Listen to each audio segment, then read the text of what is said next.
Okay, welcome to this video then for an Inspector Calls for your GCSE English Literature exam in the summer. The purpose of this video, three things. The first one, to do some revision of Sheila Birling. The second one, to know some quotes. I'll give you my top three. And thirdly, how to structure an answer that will hit grade 5 on the mark scheme. Now, we all know that the Inspector Calls exam question is probably the trickiest one because there's no extract. So you need to know some quotes. If you don't put a quote in, you can't analyse the language, and therefore you'll struggle to climb the mark scheme for the language analysis section, where you have to analyse writers' methods. So, who is Sheila Birling then? She's the daughter of Mr. and Mrs. Birling. At the beginning of the play, the family is celebrating her engagement to Gerald Croft. When the inspector arrives, she's the most shocked and horrified by the news of Eva Smith's death. She's also the most regretful character. Although quite childish and giddy at the start of the play, she actually matures considerably as the play goes on. Ultimately, she becomes the more sensible, grown-up one, even more so than her parents. She actually tells them off towards the end and is shocked at the fact that they don't accept their responsibility. She's described by Priestley at the start of the play in the stage directions as being a pretty girl in her early 20s. That use of the adjective pretty is quite significant. The fact that she's young as well is a really key thing. The fact that she's in her early 20s. Priestley was trying to aim this at the younger generation, the people who aren't stuck in their ways with capitalism. Younger people are more impressionable. They're more willing to learn lessons and take on board new ideas. She's also described as being very pleased with life and rather excited. That's obviously as a result of the engagement to Gerald Croft that her parents will have set up for her.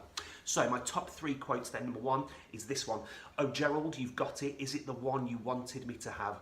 In this quote, Sheila's presented as incredibly submissive. She's only happy if this ring is the one that he wanted her to have. That's important. It kind of demonstrates that idea of a patriarchal society. This is evidenced through the repeated personal pronouns of you. Priestley exemplifies clearly here from the outset the role of women in Edwardian England. The patriarchal system is really obvious to us, and it sets the scene for the treatment of Eva Smith, where despite being of different social classes between Sheila and Eva, we see how women are socially positioned to be subservient. Sheila's just lucky and fortunate that she was born into wealth. So my second quote then is this one. "He's given us the rope, so we'll hang ourselves." This is a metaphor.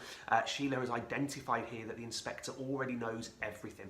He's simply setting them up to confess and condemn themselves. It's a declarative sentence as well. A declarative sentence is used when we declare something, like in this example. It shows how confident she is. She's the one who knows. Sheila is astute and is learning from the inspector. She soaks up his message of social responsibility.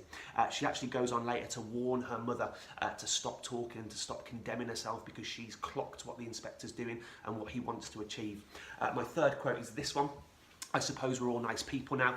It frightens me the way you talk." Sheila identifies here that the family think that they're honourable, when in actual fact they're the exact opposite of that. There's a clear tone of sarcasm in what she says. The use of the word frightens is interesting. It illustrates perfectly how how far she's come on this journey. She's understood the inspector's message where her parents haven't. She's in disbelief that they go on pretending that what they did didn't happen, even at the expense of this precious life. The use of the pronouns in this as well, the way you talk, creates a sense of separation between her and her parents. So how would that look in an exam answer then? We're going to use one of those quotes to look at how a grade 5 might be achieved, remembering that we want to squeeze the orange and get as much juice out of the quote as we can. It's not about choosing lots of quotes, it's about choosing a fewer number of quotes but analysing them in lots of detail. So how would that look? We're going to do a what, how, why paragraph structure. The what, Sheila Birling is integral to the play because of the journey she goes on from a naive and idealistic character in the beginning to a mature and insightful character by the end of the play. This is demonstrated when she says, "I suppose we're all nice people now. It frightens me the way you talk."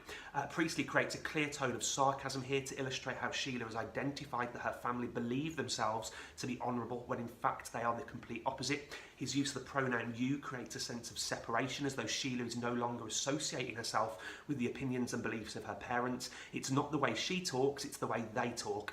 The use of the word frightens reinforces this. She feels utterly scared that her parents are unwilling to accept any responsibility and learn from their mistakes.